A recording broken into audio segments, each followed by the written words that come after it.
স্বাগত ডিবিসি সংবাদে। আপনাদের সাথে আছি আমি শোভন শাহমিন দিশা। এবারে জানাবো খবরের বিস্তারিত। বাংলাদেশের অর্থনৈতিক অবস্থা ভঙ্গুর করে ফেলেছে আওয়ামী লীগ সরকার। এই অবস্থা থেকে উত্তরণে নতুন করে ট্যাক্স বাড়ানো হয়েছে। এই টাকা জনগণের জীবনমানের উন্নয়নে ব্যয় করা হবে বলে জানান প্রধান উপদেষ্টার প্রেস সচিব। তিনি জানান, পাচার হওয়া টাকা ফেরত আনার চেষ্টা চলছে, নির্ধারণ করা হচ্ছে অর্থগুলো কোথায় কোথায় রাখা হয়েছে। দেশের অর্থনৈতিক অবস্থা সচল করার লক্ষ্যে শতাধিক পণ্যের উপর ভ্যাট বৃদ্ধির সিদ্ধান্ত নেয় অন্তর্বর্তী সরকার। এ নিয়ে শঙ্কা প্রকাশ করেছে রেস্তোরাঁ মালিক, ব্যবসায়ী ও সাধারণ মানুষ। রবিবার ফরেন সার্ভিস একাডেমিতে সংবাদ সম্মেলন করে প্রধান উপদেষ্টার প্রেস উইং। এতে প্রেস সচিব বলেন, আওয়ামী লীগ সরকারের আমলে পাচার হওয়া অর্থ ফেরাতে বিভিন্ন দেশ সহযোগিতা করছে। জনগণের টাকাগুলোকে তারা অপচয় করেছেন এবং লুটপাট করেছেন। পুরো বিষয়গুলো নিয়ে আমরা কাজ করছি। আপনি জানেন, একটা টাস্ক ফোর্স কাজ করছে বাংলাদেশ ব্যাংকের গভর্নরের নেতৃত্বে। আমরা দেখছি যে কিভাবে টাকাগুলো আনা যায়। এটা হচ্ছে আমাদের টপ প্রায়োরিটি। বাংলাদেশের অর্থনৈতিক অবস্থা সচল করতে ভ্যাট বাড়ানো হয়েছে। এতে জনজীবনে তেমন প্রভাব পড়বে না বলে মনে করেন তিনি। অবশ্যই আমরা বলছি না যে কিছু ইম্প্যাক্ট হবে না, বাট আমরা মনে করছি সেটা খুবই মিনিমাম হবে। বাংলাদেশের ট্যাক্স জিডিপি এমন একটা হেলদি জায়গায় যাক যাতে বাংলাদেশের ইকোনমি গ্রোথ হয়। সামনের দিনগুলোতে বাংলাদেশের মানুষের উন্নয়নেই এই টাকাগুলো ব্যয় হবে। এছাড়া IMF এর শর্ত পূরণে সরকারের এমন উদ্যোগ কিনা সাংবাদিকদের প্রশ্নের জবাবে তিনি বলেন, গেল 5 মাসে রাজস্ব আদায় হয়েছে 1,26,000 কোটি টাকা, যা লক্ষ্যমাত্রার চেয়ে কম। ইকবাল অনিক, ডিবিসি নিউজ, ঢাকা। দেশে ব্যবসার পরিবেশ নেই দাবি করে গভর্নরের কাছে ব্যবসা গুটিয়ে নেওয়ার নীতি সহায়তা চাইলেন ব্যবসায়ী নেতারা। সকালে কেন্দ্রীয় ব্যাংকের প্রধান কার্যালয়ে বাংলাদেশ চেম্বার অব ইন্ডাস্ট্রির নেতৃত্বে কয়েকটি সংগঠনের প্রতিনিধিরা গভর্নরের কাছে তাদের সংকট তুলে ধরেন। এ সময় ব্যবসায়ীরা বলেন, চড়া সুদহার, জ্বালানি সংকট, শ্রমিকের বেতন ভাতা বৃদ্ধির পর এমনিতেই নাকাল শিল্প প্রতিষ্ঠানগুলো। তার উপর এপ্রিলে খেলাপি ঋণের নতুন নিয়ম চালু হলে অনেক প্রতিষ্ঠান বন্ধ হয়ে যাবে। মূল্যস্ফীতি নিয়ন্ত্রণে দফায় দফায় ব্যাংক ঋণের সুদহার বাড়াচ্ছে কেন্দ্রীয় ব্যাংক। IMF এর শর্ত পূরণে বাড়ানো হয়েছে প্রায় শতাধিক পণ্য ও সেবায় ভ্যাট, আমদানি শুল্ক। বেড়েছে বেশ কিছু খাতের কোম্পানি আয়কর। এর সঙ্গে নতুন করে শঙ্কা তৈরি করেছে গ্যাসের দাম বৃদ্ধির পায়তারা। রবিবার কেন্দ্রীয় ব্যাংকের গভর্নরের কাছে এসব সংকট তুলে ধরেন ব্যবসায়ী নেতারা। তাদের দাবি, দেশে এখন ব্যবসা বান্ধব পরিবেশ নেই। এমন পরিস্থিতিতে এপ্রিল থেকে খেলাপি ঋণের নতুন নিয়ম চালু হলে বন্ধের ঝুঁকিতে পড়বে অনেক শিল্প প্রতিষ্ঠান। ইন্টারেস্ট রেটও হাই হবে, আমাদের গ্যাস প্রাইসও বাড়বে, বেতনও বাড়বে, ইনক্রিমেন্টও হবে, ইনসেন্টিভ উইথড্র হয়ে যাবে। তো এখানে কিভাবে কম্পিটিটিভ হবে?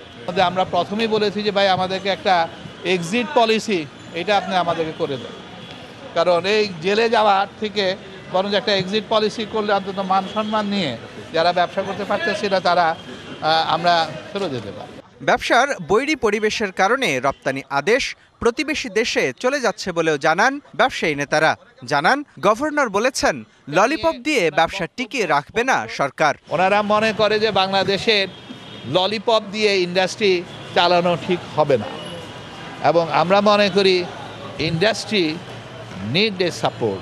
India is very happy because May পর্যন্ত ইন্ডিয়ার সমস্ত স্পিনিং মিল কিন্তু বুকড। এ সময় ব্যাংকগুলোতে ঋণপত্র খোলার জটিলতা দূর করার তাগিদ দেন ব্যবসায়ীরা।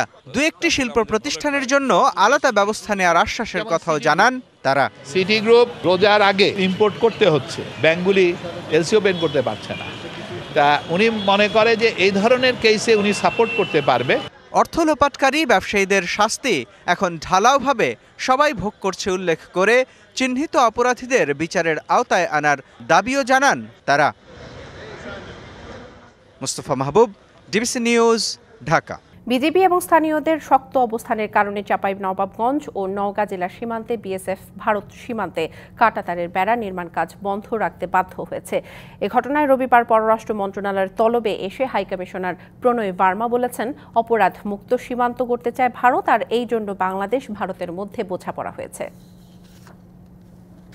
আন্তর্জাতিক সীমান্ত আইন লঙ্ঘন করে গত শুক্রবার সকালে শূন্যরেখা বরাবর কাঁটাতারের বেড়া নির্মাণের কাজ শুরু করে বিএসএফ। এ সময় বিজিবির তীব্র প্রতিবাদে কিছুক্ষণের জন্য কাজ বন্ধ রাখলেও দুপুর থেকে আবারও শুরু করে কাজ।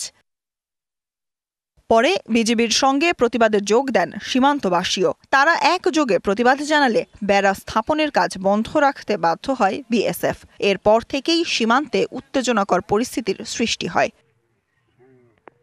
এমন পরিস্থিতিতে ভারতের হাই কমিশনারকে ডেকে পাঠায় পররাষ্ট্র মন্ত্রণালয়। পরে গণমাধ্যমকে তিনি জানান, দুই দেশের মধ্যকার সীমান্ত অপরাধ শূন্য করতে তারা প্রতিশ্রুতিবদ্ধ। সীমান্তে অপরাধ দমনে একসঙ্গে কাজ করবে ঢাকা দিল্লি। অনুপ্রবেশ ঠেকাতে সীমান্তে কাঁটাতারের বেড়া দেওয়ার উদ্যোগ নিয়েছিল ভারত। বেড়া নির্মাণে বাংলাদেশের সহযোগিতার মনোভাব আশা করে ভারত। পরে এ বিষয়ে পররাষ্ট্র মন্ত্রণালয় জানিয়েছে, আগামী মাসেই দুই দেশ বৈঠকে বসছে। এর আগে স্বরাষ্ট্র উপদেষ্টা বলেন, বিজিবি ও স্থানীয় বাসিন্দাদের শক্ত অবস্থানের কারণেই ভারত সীমান্তে কাঁটাতারের বেড়া নির্মাণ কাজ বন্ধ রাখতে বাধ্য হয়েছে। লিগ্যালি আমাকে বাধা দেওয়ার নাই, যেহেতু আমরা অলরেডি এটা এখানে সিগনেচারি আমরা সাইন করছি। এখন এখানে দুই ধরনের সমস্যা, যদি আমরা ওখানে বেশি দিলে তোরা আবার ওই প্রবেশের ক্ষেত্রে একটা ঝামেলা করে। বর্ডারের অবস্থা ছিল এইরকমই মোটামুটি, কিন্তু আমাদের বিজিবির সাথে আমাদের জনগণ খুব শক্ত অবস্থান নেওয়ায় এরা কিন্তু অন্যান্য জায়গা থেকে কাজ তারা বন্ধ করতে বাধ্য হয়েছে। বাংলাদেশ ভারত যুগ্ম সীমান্ত নির্দেশনাবলী 1975 অনুযায়ী উভয় দেশের শূন্যরেখার 150 গজের মধ্যে প্রতিরক্ষা সংশ্লিষ্ট যে কোনো কাজ সম্পন্নের বিষয়ে সুস্পষ্ট নিষেধাজ্ঞা রয়েছে। বাংলাদেশ ও ভারতের মধ্যে বিদ্যমান 4156 কিলোমিটার সীমান্তের মধ্যে 3271 কিলোমিটার স্থানে ভারতীয় কর্তৃপক্ষ কাঁটাতারের বেড়া স্থাপন করেছে।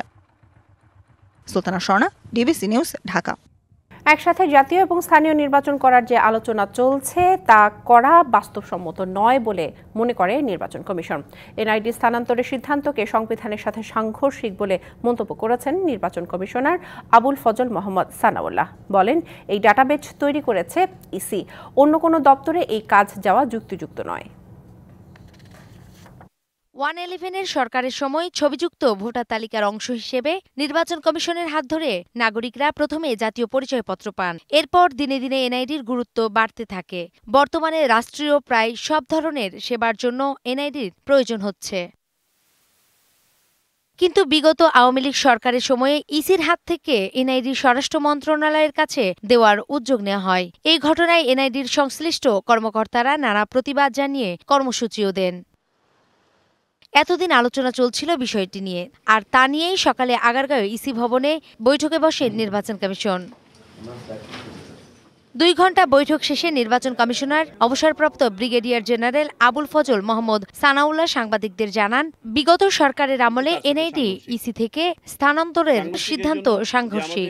সংবিধান আমাদেরকে বলে দিয়েছে যে নির্বাচন কমিশন ভোটার তালিকা প্রস্তুত, নির্দেশ এবং নিয়ন্ত্রণের দায়িত্ব নির্বাচন কমিশনের। এবং আপনারা জানেন যে এই ডাটাবেসটা 2007 সাল থেকে নির্বাচন কমিশন নিজে এটা ডেভেলপ করেছে।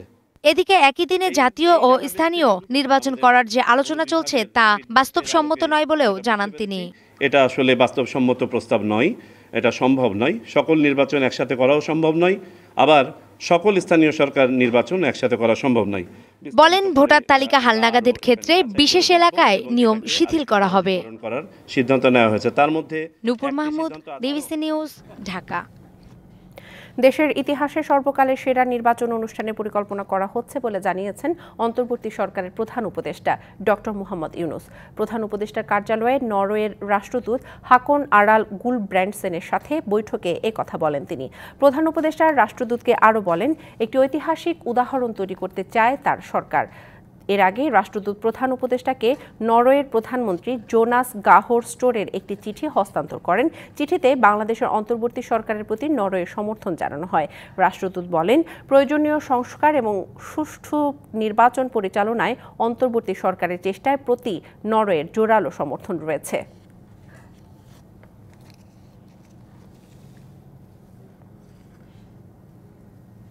2025 সালে নির্বাচন হওয়া জরুরি বলে মন্তব্য করেছেন বিএনপির স্থায়ী কমিটির সদস্য আমির খসরু মাহমুদ চৌধুরী।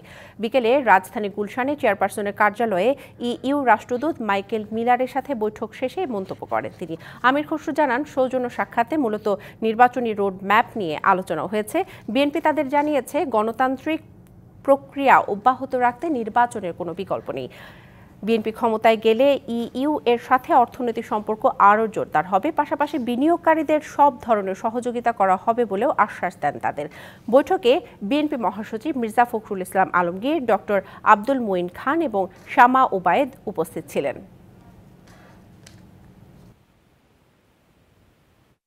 নির্বাচনের রোডম্যাপ এই প্রশ্নটা নিয়ে আলোচনা হয়েছে এবং আমাদের পক্ষ থেকে যেটা আমরা সবসময় বলে আসছি, এই বছরের মধ্যে নির্বাচন সম্পূর্ণ হওয়া অত্যন্ত জরুরি এবং অন্য কোনো ভাবনা দিকে না গিয়ে সরাসরি জাতীয় নির্বাচনের দিকে গিয়ে দেশের আগামী দিনে একটি নির্বাচিত সরকারের হাতে ক্ষমতা হস্তান্তর করে বাংলাদেশে গণতান্ত্রিক প্রক্রিয়া অব্যাহত রাখার জন্য।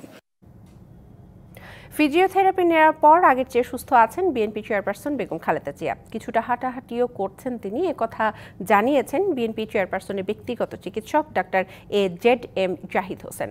আর বিএনপি চেয়ারপারসনের উপদেষ্টা ডক্টর এনামুল হক চৌধুরী জানালেন, বেগম জিয়ার যেসব পরীক্ষা নিরীক্ষা হয়েছে সেগুলোর রিপোর্ট আসলে তার ভিত্তিতে পরবর্তী চিকিৎসা কার্যক্রম চলবে।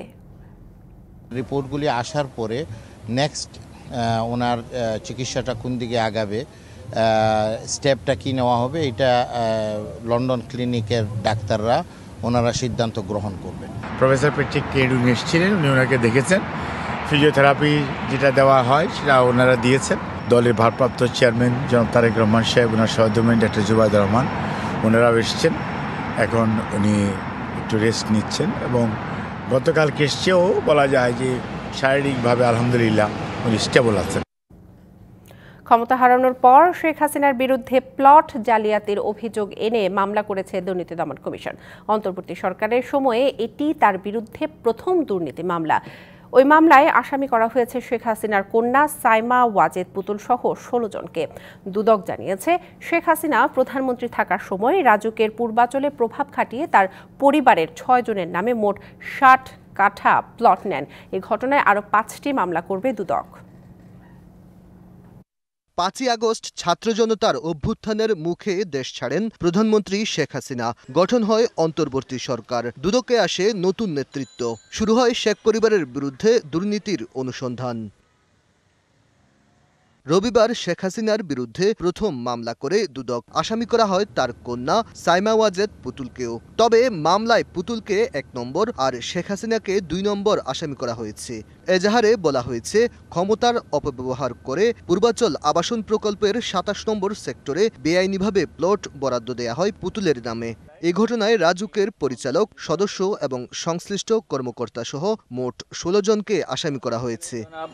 সাইমা ওয়াজেদ পুতুল, জনাব শেখ হাসিনা সাবেক প্রধানমন্ত্রী সহ জাতীয় গৃহায়ণ কর্তৃপক্ষ এবং রাজুকের সংশ্লিষ্ট কর্মকর্তা সহ মোট 16 জনের বিরুদ্ধে আলোচ্য মামলাটি রুজু করা হয়েছে। দুদকের মহাপরিচালক ব্রিফিংয়ে বলেন, শেখ হাসিনা প্রধানমন্ত্রী থাকার সময় ক্ষমতার অপব্যবহার করে পরিবারের সদস্যদের নামে পূর্বাচলে প্লট বরাদ্দ নেন। সরকারের সর্বোচ্চ পদাধিকারী ও পাবলিক সার্ভেন্ট হিসেবে বহাল থাকাকালে তাঁর উপর অর্পিত ক্ষমতার অপব্যবহার করে অপরাধজনক বিশ্বাসভঙ্গ পূর্বক তাঁর মাধ্যমে প্রকল্পের বরাদ্দ প্রদান। এদিকে রবিবার কেবল শেখ হাসিনা এবং তার কন্যা পুতুলের বিরুদ্ধে মামলা করা হলেও শিগগিরই আরও 5টি পৃথক মামলা করা হবে। শেখ হাসিনা ছাড়াও ওইসব মামলায় শেখ রেহানা, সজীব ওয়াজেদ জয়, রাদওয়ান মুজিব সিদ্দিক ববি, আজমিনা সিদ্দিককেও আসামি করে আলাদা মামলা দায়েরের প্রস্তুতি রয়েছে দুদকের। Aditya Arafat, DBC news, Dhaka.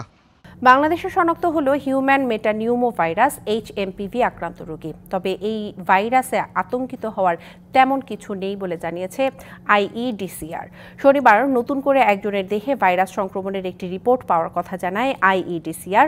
সংস্থাটি জানায়, ওই ব্যক্তি HMPV-তে আক্রান্তের পাশাপাশি ক্লেবসিয়েলা নিউমোনিয়াতেও আক্রান্ত। আক্রান্ত রোগী রাজধানীর সংক্রামক ব্যাধি হাসপাতালে চিকিৎসাধীন।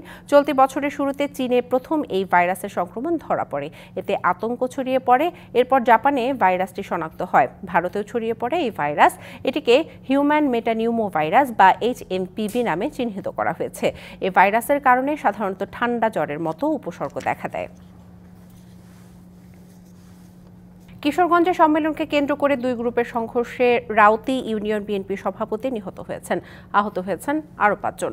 সকালে রাউতি ইউনিয়নের বানাইল বাজারে দুর্ঘটনা ঘটে। পুলিশ জানায়, শনিবার রাউতি ইউনিয়ন বিএনপি সম্মেলনের মাধ্যমে নতুন কমিটি গঠন করা হয়। সভাপতি নির্বাচিত হন গিয়াসউদ্দিন, কিন্তু ইউনিয়ন বিএনপির সাবেক সভাপতি এই কমিটি মেনে না নিলে দুপক্ষের মধ্যে বিতর্ক তৈরি হয়। এই ঘটনার জেরে আজ বেলা 11টার দিকে দুপক্ষের লোকজন সংঘর্ষে জড়ায়। এতে প্রতিপক্ষ ছুরিকাঘাতে গুরুতর আহত হন ইউনিয়ন বিএনপির সভাপতি আবুল হাসান রতন সহ 5 জন। তাড়াইল উপজেলা স্বাস্থ্য কমপ্লেক্সে নেওয়া হলে রতনকে মৃত ঘোষণা করে। কুষ্টিয়ার মিরপুর এবং ঝিনাইদহের শৈলকুপায় বিদ্যালয় পরিচালনা পর্ষদের কমিটি গঠন নিয়ে বিএনপি জামায়াতের মধ্যে সংঘর্ষ হয়েছে।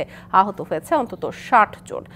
কুষ্টিয়ার মিরপুর থানার ভারপ্রাপ্ত কর্মকর্তা জানান, মিটন বুড়াপাড়া মাধ্যমিক বিদ্যালয় পরিচালনা পর্ষদের নির্বাচন নিয়ে আমলা ইউনিয়ন জামায়াতের আমির মোখলেসুর রহমান মুকুল এবং বিএনপি নেতা রাশেদ মাহমুদ নাসিরের মধ্যে বিরোধ চলছিল। এর জেরে দুপক্ষের মধ্যে সংঘর্ষ বাধে। এতে অন্তত 40 জন আহত হন। 12 জনকে কুষ্টিয়া জেনারেল হাসপাতাল এবং 6 জনকে মিরপুর উপজেলা স্বাস্থ্য কমপ্লেক্সে ভর্তি করা হয়েছে। অভিযোগ পেলে তদন্ত সাপেক্ষে দোষীদের বিরুদ্ধে আইনি ব্যবস্থা নেওয়ার কথা জানায় পুলিশ। এদিকে দুপুরে ঝিনাইদহের শৈলকুপায় বিদ্যালয়ের পরিচালনা পর্ষদের আহ্বায়ক কমিটির গঠনের নাম প্রস্তাবকে কেন্দ্র করে বিএনপি এবং জামায়াতের সংঘর্ষে অন্তত 20 জন আহত হয়েছে। দুপুরে উপজেলার নাথপাড়া বাজার এলাকায় এই ঘটনা ঘটে। স্থানীয়রা জানান, নাথপাড়া মাধ্যমিক বিদ্যালয়ের পরিচালনা পর্ষদের আহ্বায়ক প্রার্থী ছিলেন উপজেলা জামায়াতের আমির মতিউর রহমান ও বিএনপি নেতা শামসুদ্দিন মাস্টার। নাম প্রস্তাব নিয়ে দুপক্ষের মধ্যে উত্তেজনা শুরু হয়। এক পর্যায়ে দুপক্ষের লোকজন দেশীয় অস্ত্র নিয়ে সংঘর্ষে জড়িয়ে পড়ে। ভাঙচুর করা হয় বাড়িঘর এবং দোকানপাট। বিএনপিরাও ওদের প্রার্থীর একজন নাম দিয়েছে, জামাত ইসলাম একজন নাম দিয়েছে। আমরা ওই কথা বলতে আমিররা বলতে বলতে ওরা রামদার ঢাল নি দেখি যে সব সুইটি আসছে কেড়ে সরকারি মারার নাকি। জামাত রাখবো না দেশে গ্রামে, এরকম হুমকি দেয়। ওই উপলক্ষে আজকে মারামারি হয়েছে। ওদের হাতে সব ঢাল ফালা চরম আকারে, মানে আমার প্রায় 8টা-10টা লোককে ক্ষুতু করেছে, মারিছে। লিফলেট বিতরণকে কেন্দ্র করে ময়মনসিংহ এবং পিরোজপুরে বৈষম্য বিরোধী ছাত্র আন্দোলনে শিক্ষার্থীদের দুপক্ষের মধ্যে হাতাহাতির ঘটনা ঘটেছে। সন্ধ্যায় ময়মনসিংহ আনন্দমোহন কলেজে বৈষম্য বিরোধী ছাত্র আন্দোলন এবং কলেজ শিক্ষার্থীদের মধ্যে ধাওয়া পাল্টা ধাওয়া এবং সংঘর্ষের ঘটনা ঘটে। এতে অন্তত 10 জন আহত হয়। পরে পুলিশ গিয়ে পরিস্থিতি নিয়ন্ত্রণে আনে। কলেজের ছাত্রাবাসের বাৎসরিক সিট ফি নির্ধারণ নিয়ে ঘটনার সূত্রপাত। এই ঘটনায় কলেজ এবং ছাত্রাবাস 3 দিনের জন্য বন্ধ ঘোষণা করা হয়েছে।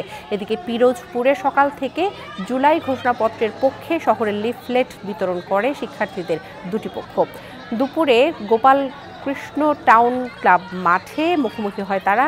এ সময় তাদের মধ্যে বাক বিতণ্ডার জের ধরে হাতাহাতি হয়। পরে মুখোমুখি অবস্থান নেয় তারা। উত্তেজনা সৃষ্টি হলে পুলিশ গিয়ে পরিস্থিতি নিয়ন্ত্রণে আনে।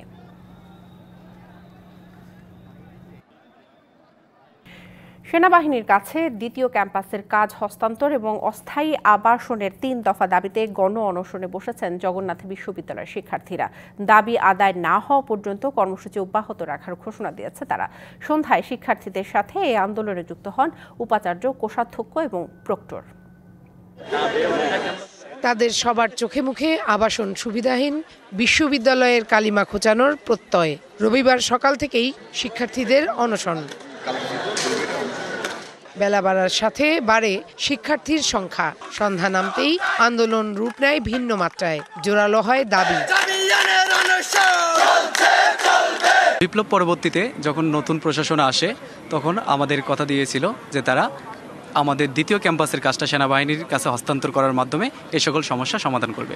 আমাদের দ্বিতীয় ক্যাম্পাস সেনাবাহিনীর হাতে দিতে হবে। আমাদের অস্থায়ী আবাসিক সুবিধা দিতে হবে। যতদিন পর্যন্ত অস্থায়ী আবাসিক সুবিধা হচ্ছে না ততদিন পর্যন্ত 70% শিক্ষার্থীর আবাসন ভাতা দিতে হবে। যতক্ষণ পর্যন্ত না আমাদের যে 3 দফা দাবি আছে সেই দাবিগুলো যতক্ষণ না প্রশাসন মেনে নিচ্ছে কিংবা কোনো চুক্তিতে স্বাক্ষর করছে ততক্ষণ পর্যন্ত আমরা আমরণ অনশন করার সিদ্ধান্ত নিয়েছি। এক পর্যায়ে শিক্ষার্থীদের খোঁজ নিতে আসে বিশ্ববিদ্যালয় প্রশাসন। শুরুতে শিক্ষার্থীদের তোপের মুখে পড়লেও পরে একতা জানান তারা। প্রাতিষ্ঠানিক নিয়ম মেনে দ্রুত সমাধানের আশ্বাস আসে উপাচার্যের কাছ থেকে। ছাত্রদের দাবি তো আমাদেরও দাবি, ইউজিসির সাথে আমাদের কোনো অসমন্বয় নেই, তবে আমাদের চিঠিটা আমরা গত মাসের 15 তারিখে পাঠিয়েছিলাম। চিঠিটা ওখান থেকে আজকে সম্ভবত মন্ত্রণালয়ে গেছে, সেটা আমি ছাত্রদেরকে বলেছি যে এটা প্রক্রিয়াধীন আছে এবং চলছে। জুলাই বিপ্লবের পর নভেম্বরে আবাসন ও দ্বিতীয় ক্যাম্পাসের কাজের অগ্রগতির দাবিতে সচিবালয়ে ঘেরাও কর্মসূচি পালন করে জগন্নাথ বিশ্ববিদ্যালয়ের শিক্ষার্থীরা। Farhana Juthi, DBC news, Dhaka. স্বপ্ন ছিল পাকা বাড়ি করে ছেলের বউ আনবেন, কিন্তু স্বপ্ন অধরায় থেকে গেল বৈষম্য বিরোধী আন্দোলনে নিহত গাইবান্ধার নাজমুলের মায়ের। বাড়িতে ছেলের ফিরেছে ঠিকই, কিন্তু নিথর দেহে। পরিবারের একমাত্র উপার্জনক্ষমকে হারিয়ে পুরো সংসার যেন ডুবছে ঘোর অন্ধকারে। সন্তান হারানো অসহায় মায়ের একমাত্র দাবি এই নির্মম হত্যার বিচার। ফিরবে না যেন ছেলের ছবি নিয়ে এভাবেই চোখের নোনা জলে সন্তানের জন্য মায়ের প্রতীক্ষা, বোবা কান্নায় শুধুই হাহাকার। বাবাহীন সংসারে 3 ভাই বোনের মধ্যে একমাত্র উপার্জনক্ষম ছিলেন গাইবান্ধার সাদুল্লাপুরের নূরপুর গ্রামের নাজমুল মিয়া। অভাবের সংসারে হাল ধরতে চাকরি নেন পোশাক কারখানায়। গত বছরের 4 আগস্ট সরকার পতন আন্দোলনে যোগ দিয়ে গুলিবিদ্ধ হন তিনি। 6 দিন মৃত্যুর সাথে লড়ে 9 আগস্ট ঢাকা মেডিকেলে মারা যান নাজমুল। সন্তান হারানোর বেদনায় দিশাহীন মায়ের একমাত্র দাবি এই নির্মম হত্যার বিচার। আমাকে কষ্ট পাইছে, এই জন্য তো কইছে। এই তখন থেকে চাকরি করি গেল, এই চাকরি করিয়ে সুখ করলো, টাকা পয়সা দিল, টাকা পয়সা তো খাইতে পারলো না। আমার ময়নাই তো সুখ করতে পারলো না।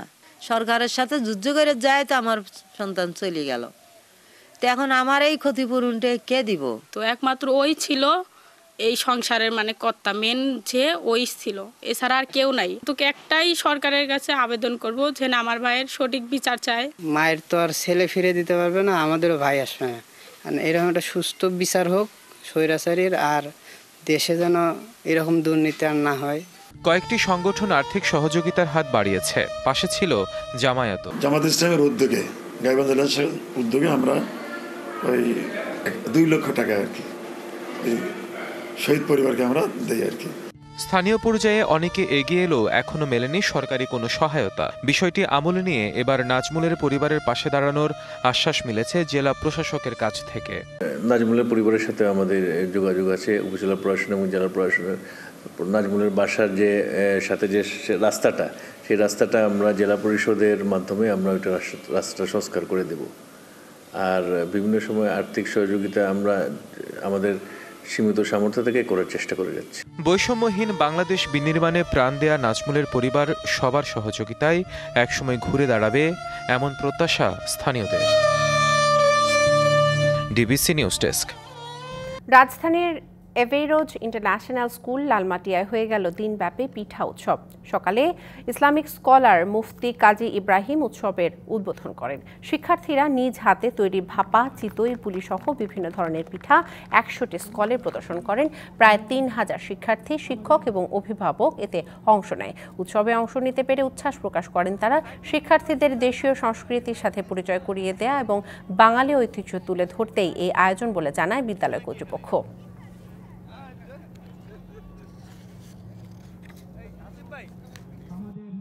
জানাবো আন্তর্জাতিক প্রসঙ্গ। কোনোভাবেই নিয়ন্ত্রণে আসছে না যুক্তরাষ্ট্রের ক্যালিফোর্নিয়ার লস অ্যাঞ্জেলেসের দাবানল। এরই মধ্যে প্রাণহানি বেড়ে 16 হয়েছে। ইটনে 11 জন এবং প্যালিসেডসে 5 জনের মৃত্যু হয়েছে। এখনও নিখোঁজ 13 জন। আগুনে পুড়ে 7000-এর বেশি বাড়িঘর মাটির সাথে মিশে গেছে, আর ক্ষতিগ্রস্ত হয়েছে 12,000-এর বেশি। এদিকে বাতাসের গতি আরও তীব্র হওয়ার পূর্বাভাস দিয়েছে আবহাওয়া বিভাগ। যুক্তরাষ্ট্রের জাঁকজমকে মোড়ানো নগরী লস অ্যাঞ্জেলেস এখন ধ্বংসস্তূপ। প্রায় এক সপ্তাহ ধরে শহরটির বিস্তৃত অঞ্চল দাবানলের আগুনে পুড়ে মাটির সাথে মিশে গেছে। উপকূলীয় শহর মালিবুর সৈকতের 1/3 নিশ্চিহ্ন হয়েছে বলে জানান শহরটির মেয়র। দাবানল দিক পরিবর্তন করে লস অ্যাঞ্জেলেসের উত্তর পূর্বে নতুন এলাকায় ছড়াচ্ছে। ম্যান্ডেভিল নামে একটি এলাকায় অগ্রসর হচ্ছে আগুন। লস অ্যাঞ্জেলেসের পশ্চিমাংশের অভিজাত ব্রেন্টউড এলাকায় ছড়িয়ে পড়ার আশঙ্কাও করা হচ্ছে। এরই মধ্যে 1.5 লাখের বেশি বাসিন্দাকে দ্রুত সরে যাওয়ার নির্দেশনা দেওয়া হয়েছে। আরও 1,66,000 মানুষকে যে কোনো সময় বাড়ি ছাড়তে প্রস্তুত থাকার পরামর্শ দিয়েছে কর্তৃপক্ষ। একটু একটু করে মহাসড়কের দিকেও এগিয়ে যাচ্ছে আগুন। অভিজাত এলাকা প্যালিসেডসে জ্বলছে সবচেয়ে বড় দাবানলটি। সেখানে 11% পর্যন্ত আগুন নিয়ন্ত্রণ করা গেছে বলে জানিয়েছে ক্যালিফোর্নিয়ার ফায়ার সার্ভিস বিভাগ। তবে এতে 22,000 একরেরও বেশি এলাকা ভস্মীভূত হয়েছে। দ্বিতীয় বড় দাবানলটি ইটনে। এখানে 14,000-এর বেশি এলাকা পুড়ে ছাই হয়েছে। দমকল কর্মীরা এই আগুনের 15% নিয়ন্ত্রণ করেছেন। আরও দুটি সক্রিয় দাবানল কেনেথ ও হার্স্ট প্রায় নিয়ন্ত্রণে এসেছে। দাবানল নেভাতে সহায়তা করছে ক্যালিফোর্নিয়ার 7টি প্রতিবেশী অঙ্গরাজ্য এবং কানাডা ও মেক্সিকো। এছাড়া আগুনে 135 থেকে $150 বিলিয়ন ক্ষয়ক্ষতির ধারণা করা হচ্ছে। দমকল কর্মীরা বাড়ি বাড়ি গিয়ে তল্লাশি চালানো শুরু করেছেন। এতে হতাহতের সংখ্যাও আরও বাড়তে পারে বলে আশঙ্কা করা হচ্ছে। এদিকে দাবানলের সূত্রপাত কিভাবে হলো সে বিষয়ে এখনও তদন্ত চলছে। এটি নাশকতামূলক কিনা তাও খতিয়ে দেখা হচ্ছে। তবে 8 মাসেরও বেশি সময় ধরে বৃষ্টি না হওয়ায় আবহাওয়া শুষ্ক হয়ে ওঠে। সেই সাথে জোরালো বাতাসের কারণে দাবানল নিয়ন্ত্রণ করা যাচ্ছে না বলেও জানাচ্ছে ফায়ার সার্ভিস। সামিয়া জান্নাহ, ডিবিসি নিউজ ডেস্ক। টানা 6 ম্যাচ হারের পর অবশেষে বিপিএলে প্রথম জয়ের স্বাদ পেল ঢাকা ক্যাপিটালস। দুর্বার রাজশাহীকে হারিয়ে 149 রানের বিশাল ব্যবধানে টসে হেরে আগে ব্যাট করে লিটন এবং তানজিদের সেঞ্চুরিতে স্কোর বোর্ডে দলীয় সর্বোচ্চ 254 রান সংগ্রহ করে ঢাকা। জবাবে রাজশাহী গুটিয়ে যায় মাত্র 105 রানে। সিলেট থেকে শাহরিয়ার হোসেনের রিপোর্ট। চ্যাম্পিয়ন্স ট্রফিতে বাদ পড়ার জবাব। 4 ছক্কার ফুলঝুরি টানা 6 হারের পর অবশেষে ঢাকার জয়। ঘটনাবহুল এক ম্যাচের সাক্ষী হলো সিলেট স্টেডিয়াম। রেকর্ডময় এমন ম্যাচের নেপথ্যের নায়ক লিটন কুমার দাস ও তানজিদ তামিম। ম্যাচের শুরু থেকেই রাজশাহী বোলারদের উপর চড়াও লিটন দাস। 24 বলে করেছেন হাফ সেঞ্চুরি। অপর প্রান্তে তানজিদ তামিম সঙ্গ দিচ্ছিলেন ভালোভাবেই। 50 করতে বল খেয়েছেন 35। 11 ওভারেই ঢাকার স্কোরবোর্ডে 125। পরের 9 ওভারে রান হয়েছে আরও 129। কি অফসাইড আর কি অনসাইড। লিটন খেলেছেন হাত খুলে। সেঞ্চুরি করেছেন মাত্র 44 বলে। লোকাল ব্যাটারদের মধ্যে বিপিএলে যা দ্রুততম। আর তানজিদের সেঞ্চুরি এসেছে 62 বল খেলে। শেষ পর্যন্ত 241 রানের জুটি গড়ে 108-এ থেমেছেন তানজিদ তামিম। তবে লিটন অপরাজিত ছিলেন 125-এ। ঢাকার সংগ্রহ 254, বিপিএলে যা সর্বোচ্চ দলীয় স্কোর। লক্ষ্য তারা করতে নেমে রাজশাহী ছিল আসা যাওয়ার মিছিলে। পাওয়ার প্লের আগেই সাজঘরে হেঁটেছেন 4 ব্যাটার। মিডল অর্ডারে রাব্বি আকবররাও ছিলেন ব্যর্থ। একমাত্র রায়ান বালের ব্যাট থেকে এসেছে 46। 7 ব্যাটার আউট হয়েছেন সিঙ্গেল ডিজিটে। শেষ পর্যন্ত 149 রানের জয় নিয়ে মাঠ ছেড়েছে ঢাকা। বিপিএলে যা সর্বোচ্চ রান ব্যবধানে জয়। আবারও প্রমাণ হলো form is temporary, class is permanent. Champions ট্রফিতে বাদ পড়ার জবাবটা ব্যাট হাতে এভাবেই দিলেন লিটন কুমার দাস।